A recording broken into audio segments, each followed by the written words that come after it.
Hello दोस्तों, कैसे हैं आप।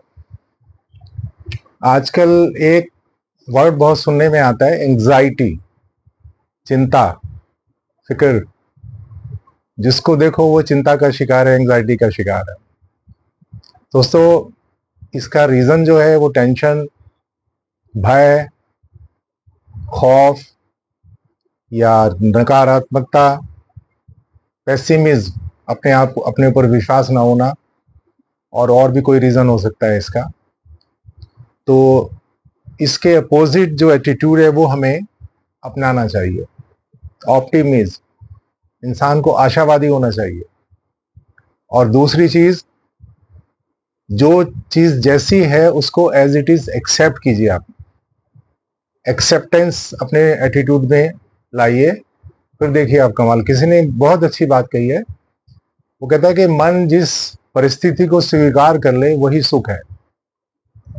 तो जब हम किसी भी परिस्थिति में हो, उसको अगर स्वीकार कर लेते हैं तो वो हमें उतना दुख नहीं देती, वो चिंता का या एंग्जाइटी का कारण नहीं बनती। फिर भी इसको टैकल करने के लिए दो सिंपल से रूल मैं आपको बता रहा हूं। इसमें 2 प्राणायाम और 2 आसन करेंगे। कुछ मुश्किल नहीं है, थोड़ा सा समय निकाल कर इसको कीजिए और देखिए कैसे एंग्जाइटी से आपको छुटकारा मिलता है।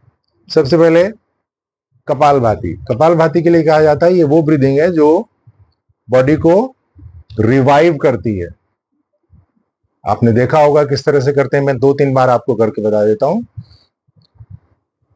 इसमें सांस को हम फोर्स के साथ बाहर निकालते हैं, अंदर स्वतः चली जाती है। कमर गर्दन सीधी, कंधों को ढीला रखकर आराम से, लाइक दिस।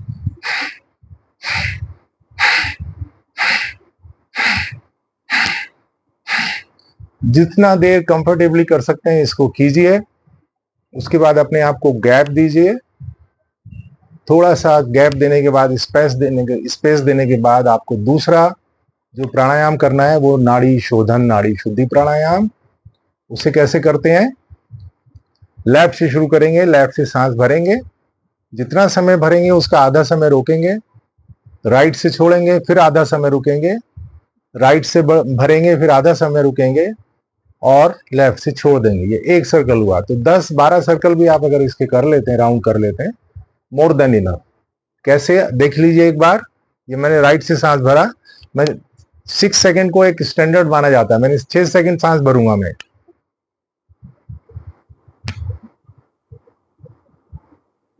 अब मैंने 3 सेकंड इसको होल्ड किया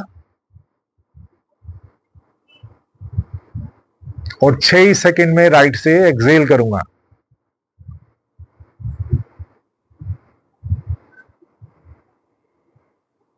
फिर मैंने 3 सेकंड होल्ड किया, राइट से इनहेल किया 6 सेकंड,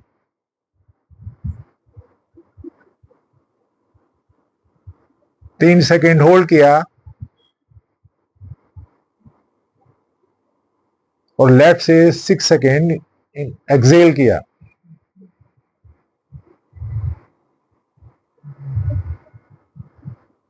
नाड़ी शोधन, कपालभाति प्राणायाम, नाड़ी शोधन प्राणायाम। अपने आप को थकाना नहीं है, जितनी देर आप कंफर्टेबली कर सकते हैं उतना देर कीजिए। उसके बाद आपने इन 2 पोज में 2 आसन लगाने हैं आपको। पहला जो आसन है, इसमें आप आराम से बैठ गए, दोनों घुटनों को थोड़ा सा अलग किया। इसको बाल आसन, सुखासन या शशांक आसन भी कहते हैं। कंप्लीट रिलैक्स मिलता है इसमें। और इस तरह से हाथों को आगे ले जाकर आराम से जितना देर बैठे रह सकते हैं बैठिए। Have complete rest.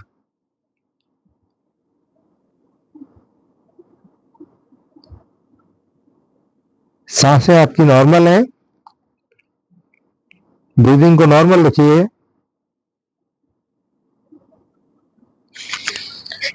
और इसके बाद वापस आइए और शव आसन, डेड पोज। सुनने में जितना आसान, लगाने में उतना ही मुश्किल है।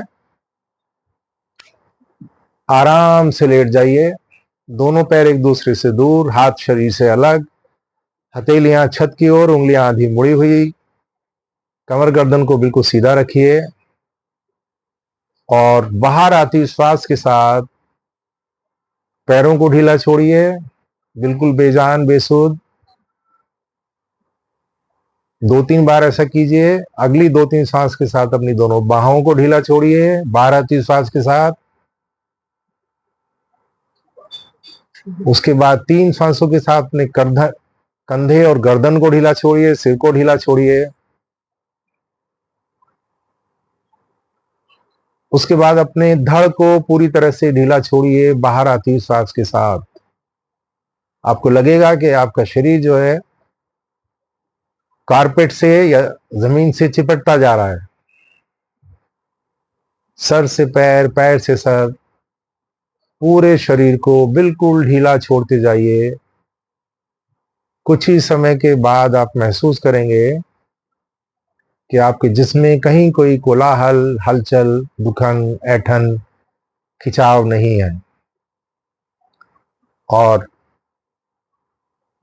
देखिए, जब तक शरीर में कोलाहल या हलचल होती है तब तक मन शांत नहीं होता।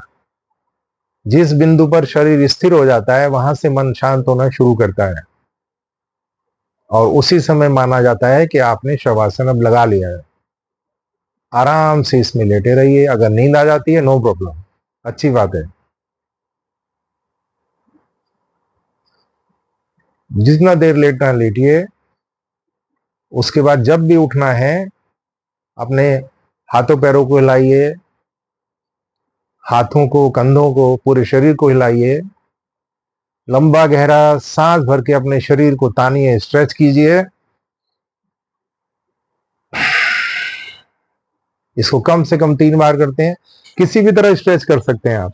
लंबा गहरा सांस भरिए,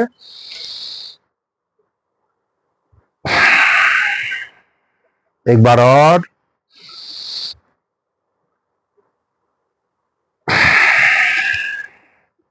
पैरों को घुटनों से मोड़िए और करवट लेकर, कोहनियों का सहारा लेकर उठ करके बैठ जाइए। देखिए कैसी चिंता, कैसी एंजाइटी। अगले 24 घंटे के लिए आप तैयार हो गए हैं उसको फेस करने के लिए। ओके, इसका लगातार अभ्यास कीजिए और देखिए कि आप इससे कैसे कम्बैट कर सकते हैं, टैकल कर सकते हैं, कैसे इससे छुटकारा या मुक्ति पा सकते हैं। इसको अपनाइए और फायदा उठाइए। Okay, thank you.